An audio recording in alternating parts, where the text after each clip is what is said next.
It's game night here at High Point University, and that means one thing. Community members are enjoying free family fun. This is the final home game for the Panthers men's basketball team this season. The first place Panthers are breaking records, and so are community fans. The numbers tell the story. This season, 215 local schools, nonprofits, and civic organizations have enjoyed free game nights. 5,350 families took advantage of the extraordinary fan experience and even enjoyed free food and great basketball for the entire family. Of course, it's not just basketball games that the community can enjoy for free.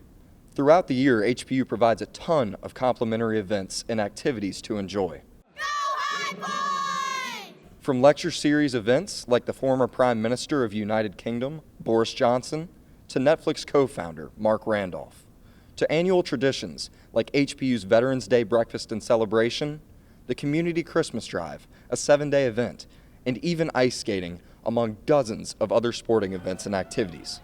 It's why the community calls this place High Points University.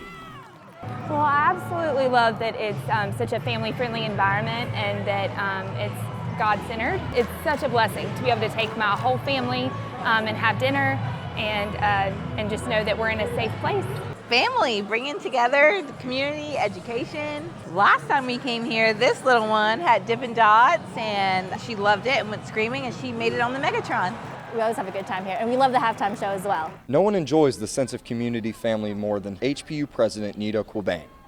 What makes this university, High Points University, is that the majority of these people in the city stand tall. They're proud of their hometown university, and they're here. Families everywhere to support it. This year, more than 18,000 community members enjoyed free basketball in a fun, family atmosphere. And the fans tonight got to witness history as HPU celebrated their second consecutive Big South regular season title. Reporting for HPU News, I'm Asher Wimberly.